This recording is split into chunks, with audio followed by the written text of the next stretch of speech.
Olá e bem-vindos! Hoje a gente vai mergulhar num texto que é, assim, um clássico moderno. O discurso de formatura do escritor David Foster Wallace, que ficou conhecido como Isto é Água. A gente está se baseando num artigo que reúne os melhores trechos dessa palestra, que foi a única vez que ele falou tão abertamente sobre a vida. Foi lá em 2005, no Kenyon College. E é impossível falar desse discurso sem tocar num ponto bem delicado, né? Apenas 3 anos depois, em 2008, o Wallace tirou a própria vida. E essa tragédia, ela dá um peso, um eco diferente para cada palavra dele, principalmente numa passagem sobre suicídio, que se tornou, claro, uma das mais discutidas. Exato, dá uma urgência, né? Um peso quase existencial a tudo que ele fala ali. Então, o nosso objetivo aqui é tentar entender essa jornada que o Wallace se propõe. Como é que a gente sai dessa prisão invisível da nossa própria mente e qual é a chave para uma liberdade que a gente talvez nem soubesse que estava procurando? Bom, para começar, ele vai direto na jugular do nosso ego. Ele apresenta essa ideia que ele chama de configuração padrão. É basicamente a nossa programação de fábrica, sabe? Uma crença automática de que nós somos o centro de tudo. E o que eu acho fantástico nisso é que ele não está fazendo um julgamento moral, ele não diz você é uma pessoa má. É uma condição de nascença. Tem uma citação dele que é ótima sobre isso. Ele fala, tipo, não há experiência que você tenha tido da qual você não seja o centro absoluto. É isso. Os pensamentos e sentimentos dos outros precisam ser comunicados a você de alguma forma, mas os seus são imediatos, urgentes, reais. É uma verdade meio desconfortável, né? A gente não gosta de admitir, mas é a realidade da nossa consciência. Tudo passa pelo nosso filtro. O mundo está sempre à nossa frente, atrás. A gente é o ponto de referência. Precisamente, e é por isso que ele diz que a questão não é sobre virtude, mas sobre escolha. O desafio não é se sentir culpado, mas sim escolher conscientemente tentar alterar essa configuração. Ele até usa um termo muito inteligente, bem ajustado. E o artigo destaca que não é por acaso. A ideia é que precisa de um esforço ativo para se ajustar, para recalibrar mesmo essa visão egocêntrica. Nossa, eu nunca tinha pego esse trocadilho. É sutil, mas muda tudo. Não é sobre ser normal, é sobre fazer um ajuste. É um trabalho constante. E esse trabalho nos leva direto para a segunda grande ideia dele. Que é de que a mente pode ser uma ferramenta incrível ou uma prisão. Ele pega aquele clichê, a mente é uma excelente serva, mas uma péssima mestra, e mostra o que isso significa na prática. E é aí que ele diz que entra o verdadeiro valor de uma educação de qualidade, principalmente em humanidades. Não se trata de, sei lá, encher a cabeça de fatos para parecer inteligente num jantar. Não mesmo. O propósito para o Wallace é aprender a exercer algum controle sobre como e o que você pensa. É ter a consciência para escolher no que prestar atenção e, mais importante, como construir um significado a partir do que te acontece.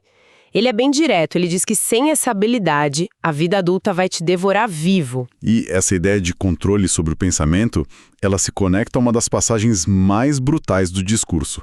Uma que, como a gente falou no início, ganhou uma ressonância quase insuportável depois que ele morreu. Sim. É de uma honestidade assim, devastadora. Ele diz, não é mera coincidência que adultos que cometem suicídio com armas de fogo quase sempre atirem na própria cabeça. Atiram no terrível mestre. Essa frase é de gelar. E vinda dele ganha um peso que é difícil de processar. Ele estava descrevendo uma dor que ele conhecia muito bem. Exato. E a implicação na visão dele é que muitas dessas pessoas já estão, simbolicamente mortas muito antes. Elas se tornam reféns, sabe? Escravas de um monólogo interno que não para, que critica, que tortura. A mente, o tal mestre terrível, assumiu o controle total. Então, de repente, a ideia de aprender a pensar sai do campo acadêmico e vira uma questão de sobrevivência. A educação vira uma caixa de ferramentas para lutar contra esse aprisionamento, para tentar manter o mínimo de sanidade. O mundo conhece e geralmente detesta. A fila do supermercado no fim do dia. É o cenário perfeito. O trânsito, o cansaço, a gente por todo lado, as luzes. É o habitat natural da nossa configuração padrão. A irritação é imediata, o julgamento é automático. Você é o protagonista sofredor ali no meio da sua frustração. E ele descreve a cena com detalhes, né? Ele fala da senhora gorda de olhar vazio e maquiagem exagerada que acabou de gritar com o filho. A nossa reação automática de desprezo, ela é só mais um obstáculo irritante no nosso dia. Mas é aí que ele introduz a escolha do trabalho de aprender a pensar. Ele nos convida a pensar em outras histórias. Talvez essa não seja a realidade dela. Ele sugere, talvez ela tenha passado 3 noites seguidas segurando a mão de um marido que está morrendo de câncer nos ossos. E ele ainda dá outra opção completamente diferente. Ou talvez essa mesma senhora seja a funcionária do Detran que ontem mesmo ajudou seu cônjuge com um pequeno gesto de gentileza. E ele mesmo admite que essas histórias são provavelmente falsas.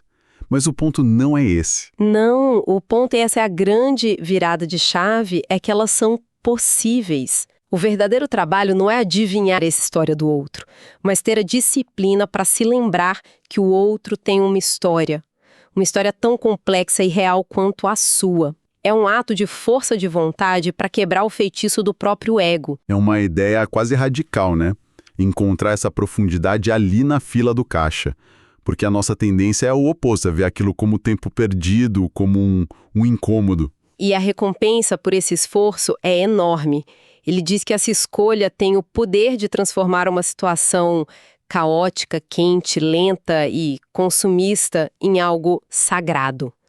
É uma palavra forte para usar nesse contexto. Sagrado no supermercado. Parece um absurdo, mas faz todo sentido na lógica dele. Ao escolher a empatia, a gente se conecta a algo maior. Ele chega a dizer que a experiência pode ser repleta da mesma força que criou as estrelas. É uma afirmação grandiosa, mas mostra o tamanho da transformação que essa escolha pode fazer. E essa escolha de como ver a senhora no supermercado se liga a uma ideia ainda maior dele, a de que a gente está sempre, querendo ou não, escolhendo o que adorar. Esse conceito pode soar meio religioso, mas ele usa de uma forma bem secular. Para o Wallace, todo mundo adora alguma coisa. É inevitável. A única escolha que a gente tem é o que a gente vai adorar. E ele dá exemplos bem claros das armadilhas de escolher os deuses errados. Sim, ele fala das falsas adorações da nossa cultura. Se você adora dinheiro, nunca vai ter o suficiente. Se adora seu corpo, sua beleza, vai envelhecer e se apavorar.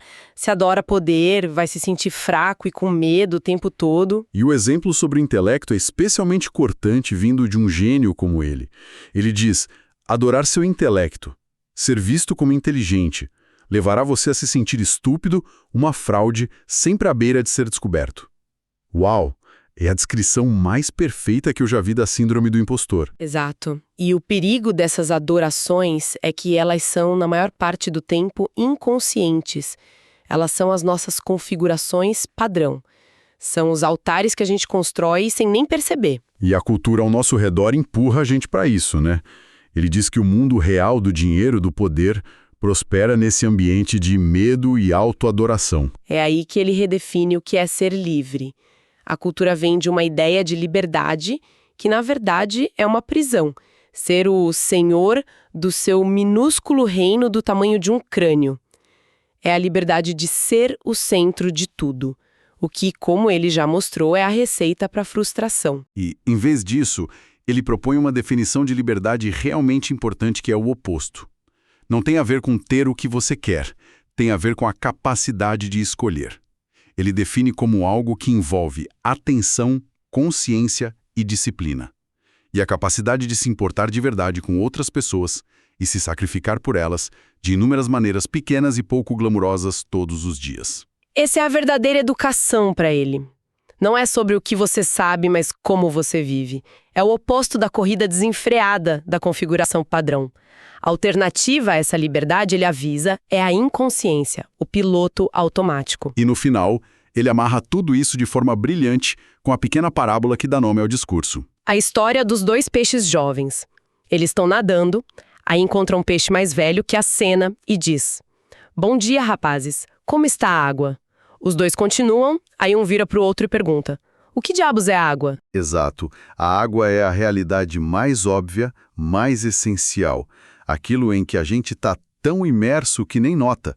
Para nós, a água é a nossa configuração padrão, o nosso egocentrismo. E a conclusão do Wallace é que o propósito de uma vida consciente é nos dar a capacidade de, dia após dia, nos lembrarmos de dizer a nós mesmos: isto é água, isto é água. Manter-se consciente do que é real e essencial é, nas palavras dele, o trabalho de uma vida inteira. O que nos traz de volta ao começo, né? A trágica realidade da vida dele. O artigo que a gente usou como base cita um ensaio de Tom Bissell, que reflete sobre isso. E o Bissell escreve uma frase bem dura: o terrível mestre acabou derrotando David Foster Wallace. É uma constatação impossível de ignorar. E acho que é a pergunta que fica: como confiar no mapa de alguém que, no fim, não conseguiu sair da floresta? É uma pergunta difícil. E qual a conclusão a que ele chega? Conclusão de Bissell, que o artigo endossa, é que a derrota do Wallace para o terrível mestre não invalida a verdade do mapa que ele deixou. Pelo contrário, a luta dele e o fato dele ter sucumbido só prova o quão real e poderoso é esse inimigo interno. O discurso "Isto é água", ele conclui, nos lembra da força dele, da sua bondade. E essas, diz Bissell, são as partes dele que o terrível mestre nunca conseguiu e nunca conseguirá derrotar. É uma forma poderosa de reconciliar a mensagem com o mensageiro. A sabedoria dele nasceu justamente da intensidade da luta. Talvez por isso as palavras dele continuem tão vivas. Depois de toda essa conversa, fica uma reflexão, talvez. Se o convite do Wallace é para a gente escolher ativamente no que prestar atenção, qual é a água no nosso próprio dia a dia que a gente talvez esteja ignorando por operar no piloto automático?